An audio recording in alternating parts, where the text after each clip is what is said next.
Good morning, everybody. Sorry we're a couple of minutes late. This is the Executive Member for Housing, Planning and Safe Communities decision session. It's the 20th of September. It's just after 10 a.m. And declarations of interest. I'm going to mention the fact that the report today does relate to houses in multiple occupation and the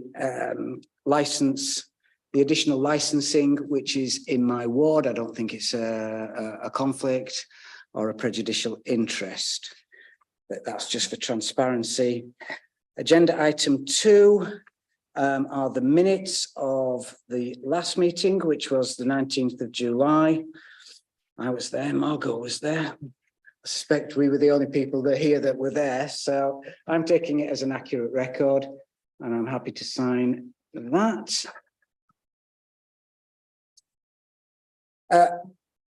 And agenda item 3 is the public participation. And it's lovely that we have 2 members of the public. The first is Gwen Swinburne. Gwen, would you like to come to the table? You're speaking on issues relating to the general remit of this of my portfolio, though you are referencing things that I think are relevant for the agenda item. So you have 3 minutes. I won't give you 30 seconds. You're a stalwart of these things. Thank you, Chair. Last February, I asked to see the HMO register in West offices, as is my statutory right. Your predecessor directed the staff to do this, but she then dropped the ball. I never saw it. As expected, staff refused to provide it. I am quite certain they didn't have the data. I expect it was chaotic and they didn't share for looking foolish. So I am asking you formally now for full access to the register, my statutory right. It should be, of course, on the open data spreadsheet, free for all. Every council I checked have students, many far more than us, and every council I checked has far higher crime rates than us. They, unlike our staff, respect the law. Councillor, you have my research. I am more than happy for you to share it. All the councils I checked that list everything from street number, address, owner, address, many details, rooms, numbers of approved, occupiers, dates of approvals, dates of renewals, and sometimes even more information, all on a spreadsheet, often with a request to advise the local authority of unregistered HMOs.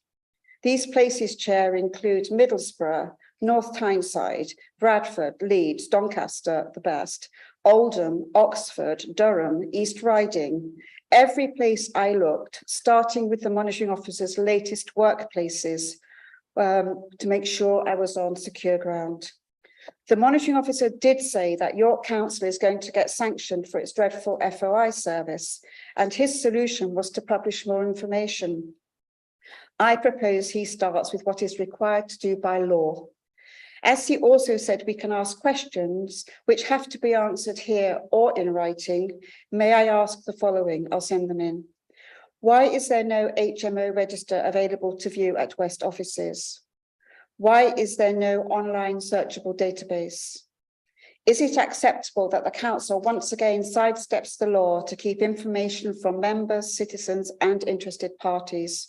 Finally, Chair, the Doncaster model is perfect for us as we can seamlessly add to our local HMO scheme as well.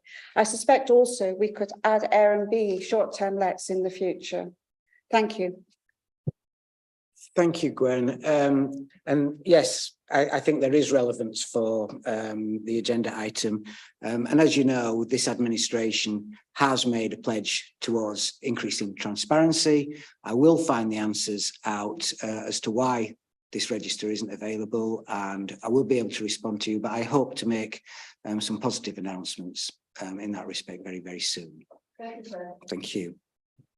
And our second public speaker is the aforementioned, my predecessor, Denise Craghill. Oh dear. Thank you, Chair. Right, so I'm going to talk about the item on the agenda. I don't have a huge amount to say on this in a way. I'm here because on behalf of the Green Party, because I think it's important not just to question decisions we don't agree with, but also to welcome developments. And this one is very welcome. I'm glad the council has responded positively to the approach from Justice for Tenants, as mentioned in paragraph 12, and is finding a way of working in partnership with them. The situation for many tenants in the private rented sector is indeed very difficult, with too many instances of badly maintained and badly managed buildings.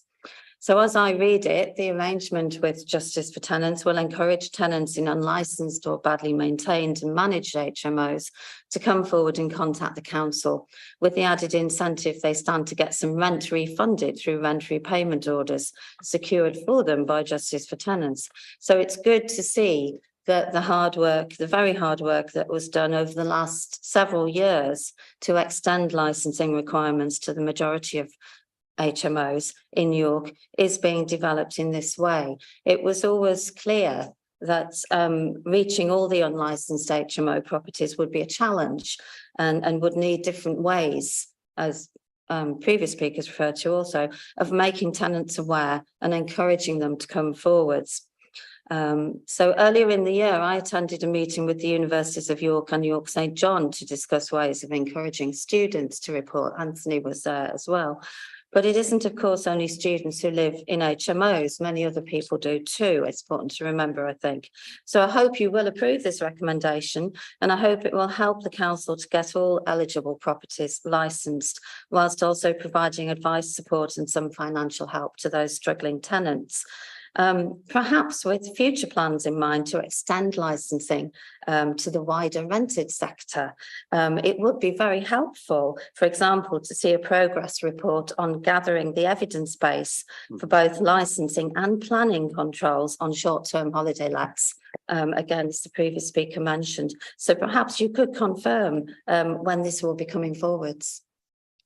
Thank you, Denise. Yeah, I think we're very much on the same page here. So hopefully I will be able to give you some information on that. Well, the wider public, some information on that very, very soon. And by all means, please do stay for the rest of the meeting and the rest of the discussion. So we now move on to agenda item 4. Which is supporting residents in the private rented sector. And I'm going to hand over to the officers, Anthony Dean and Michael Jones, to introduce it and to give me their recommendations. Thank you. Good morning. My name is Anthony Dean. I'm the Health and Sustainable Homes Manager here at the City of York Council. We're bringing to you today relates to the potential creation of a partnership with an organisation called Justice for Tenants. So we're a non-profit organisation whose aims and objectives are effectively assisting tenants in private rented properties to ensure properties are improved in their quality, but also assist them with financial aspects of tenancies where things aren't up to standard. I'm putting forward a proposal for creation of a partnership whereby Justice for Tenants will provide an ability for a tenant to make a rent repayment order application, which often is a timely and costly process for individuals. But the Justice for Tenants provides initially a free service for individuals to get that information and support and advice. And if they are successful, then Justice for Tenants takes a cut of the money that is repaid through the courts and tribunal process if that happens. For the local authorities perspective, it will assist us in terms of identifying properties that are problematic and try and encourage local residents who live in poor quality accommodation, particularly in HMOs and additional HMOs, but actually across the board. It will assist them in giving a bit of an incentive to actually make a complaint because they have some financial recompense should they be successful in any application. In terms of cost for the local authority, there is no cost for it. It's a partnership that is free of charge to us as a local authority. It's done across a number of other authorities in the country already. And so the recommendation I put forward is that this partnership is approved as per the report and that delegation is given to the Director of Housing and Regeneration and the Director of Governance to negotiate provisions and sign the arrangements in relation to data protection and service level agreements. Thank you. Michael, do you want to have anything? No. So I've got a few questions. One, how quickly do you think this could be introduced if the recommendation is approved today? Okay. Discussions are already obviously ongoing with Justice for Tenants, and it's one of those things that as soon as we have permission to go ahead, we can get we've had the broad terms of this data sharing agreement agreed in subject to it be finalised, and in broad principles the agreement in relation to the service level agreement has been resolved. So it's just a case of pulling those finally together and signing them, and once that's done then it's pretty instant. They would provide us with an email address and relevant correspondence that we could pass on to tenants who when we visit properties, we'll be able to provide information to tenants and get details if they wish for us to pass on to Justice for Tenants. So it's a fairly quick process that we can get through. Mm-hmm. And has there been any discussion with the Residential Landlords Association or with any landlords organisations about this and about the issue of unlicensed HMOs more generally? My team have been involved in a number of Resident Landlord Association meetings with the York Resident Landlord Association. We have discussed a range of different options that we are wanting to look at in terms of improving enforcement, and one of the clear messages coming out from them is particularly that a lot of them are compliant landlords and they're frustrated about additional licensing regimes coming into effect and then not being enforced. And so there was a massive steer from them that they're wanting us to ensure that we're enforcing correctly. In relation specifically to the comments in relation to this thing, this item, the comments we've had primarily have come from the University of York and University of York St John, where they are broadly in kind of agreement with the process, and proposals were very much behind it and willing to support. When you say broadly, did they have any concerns? No, to be honest, I'm not aware of any particular concerns they raised, other than they would like it done because it will assist their students ensuring they're living in quality accommodation. Right. You probably weren't at the last decision session, but that very much focused on enforcement. That was an issue with the planning officers. And there is a significant backlog in enforcement cases. How are we going to work alongside planning colleagues to make sure that there is adequate enforcement of those licensees? Because I have a second question, supplementary question to that, to make sure that we are looking for the non-compliant, the poor quality landlords, and not focusing on the compliant and those that are maintaining really good standards within the private rented sector. In terms of any applications that come through for additional HMO licensing, there is a referral mechanism internally where planning officers are made aware of such applications that have come through, but they're ensuring that any relevant planning permissions, if needed, are actually in place. And if not, they then follow that up through their own planning enforcement process. Similarly, where applications come in for planning in relation to changes of use to an HMO, whether or not it be under Article 4 or whether or not it be broader than that in the mandatory HMO kind of category, then we are made aware of that as well, so that we are effectively sharing that information and we know what's coming in from them, what's coming in. So, and this is the bit that I'm, to be honest, this is the bit that I'm most worried about. I mean, I think this is great, and certainly I support it. But what I worry about is that people coming forward to license their HMOs, either through this or any other scheme, that are actually in breach of the Article 4. How are we going to ensure that we do keep the thresholds where they are, and that we don't end up with a lot of people licensing properties that they actually shouldn't? Okay. In terms of the licensing and planning regimes, they are, as you're probably aware, totally separate regimes. And the licensing regime is not something where we could say no to. It's there is a legal requirement for them to license, and so therefore we have a legal obligation to issue a license upon an application being received and then put in relevant conditions to ensure it's compliant with the legal standards for housing.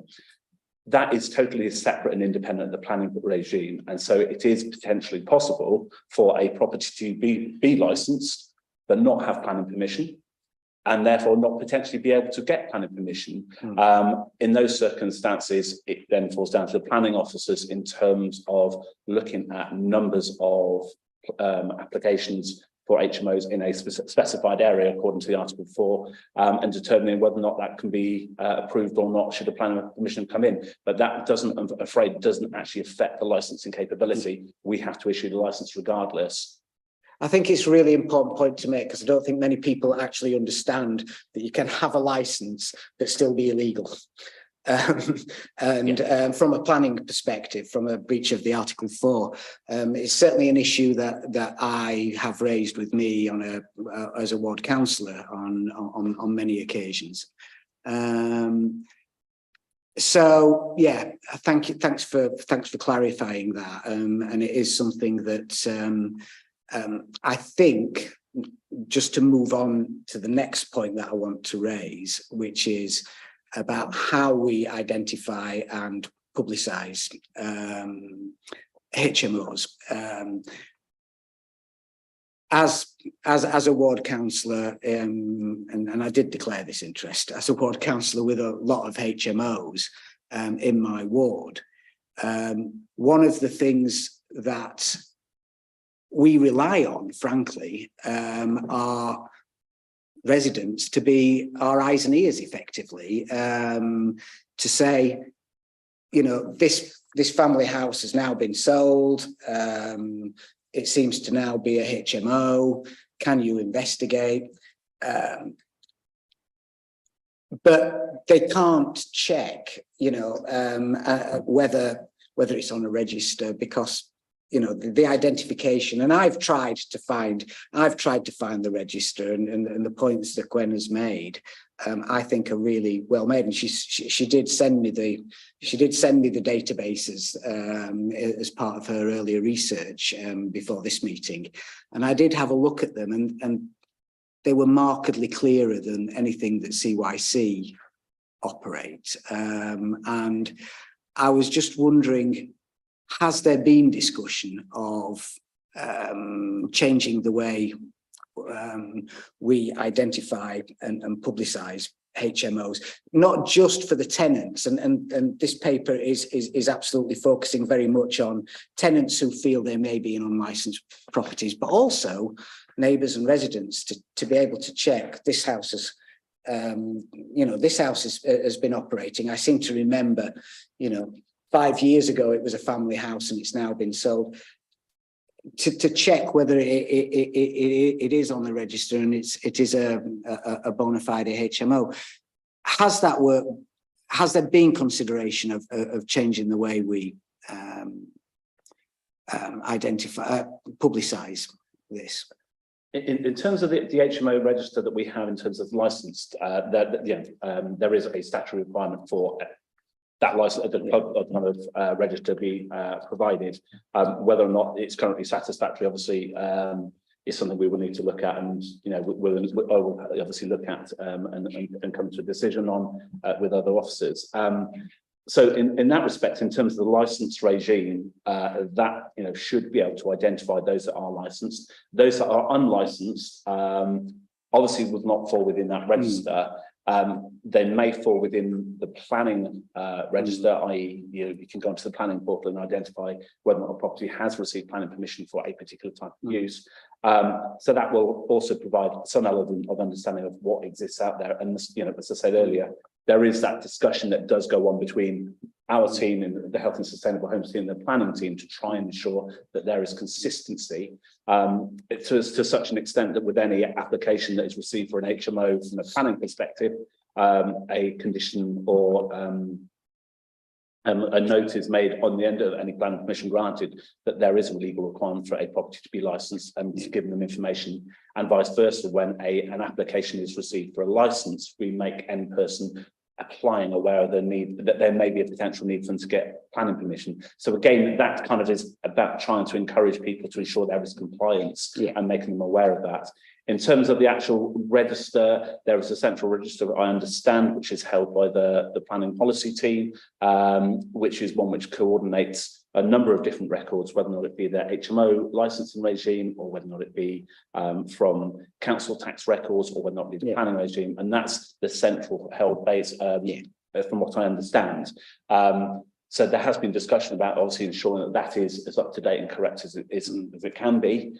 But there will always be, as you're probably aware, properties that neither the planning regime or the licensing regime are aware of, and that haven't got that will come under regulation. And so one of the things that I have within my team as part of the additional licensing was to bring an additional capacity to actually investigate and identify these properties. So my team at present have been going out regularly to a number of the streets and doing letter drops in certain areas to try and encourage people to contact us and to identify potential HMOs that we were not aware of. And that is an ongoing thing and something that my team will continue to do, because we are wanting to ensure that standards are improved and ensure that any resident living in a private rented property lives in properties which are suitable and safe for them to do so. Yeah, no, I mean, I think you and your team do a great job. I just think there is more that we can do. I know as ward councillor, it's been an absolute nightmare trying to get the information about the HMOs in my ward. And you know, the hoops I've had to jump through.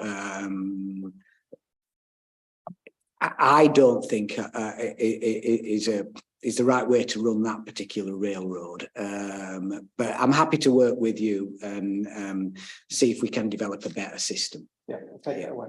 Cool. Right. Well, if that's it, I think this is, an excellent initiative. I think it will be a huge benefit. And I would like to see, though, once Tenants for Justice and CYC are working together, that we do whatever we can to make sure that tenants know that this exists. It's great having it as a system, but if nobody knows it's there, they can't have recourse to it. And if we are trying to encourage landlords that may not be aware that they have to license, and there may still be some, this might just be a prompt for them to register. Yeah, so more than happy with that. Happy to follow the recommendation. There are no urgent items that I've been made aware of, and I've nothing I wouldn't like to raise. So, wow, incredibly quickly, I call this meeting to a close. Thank you very much indeed. Thank you.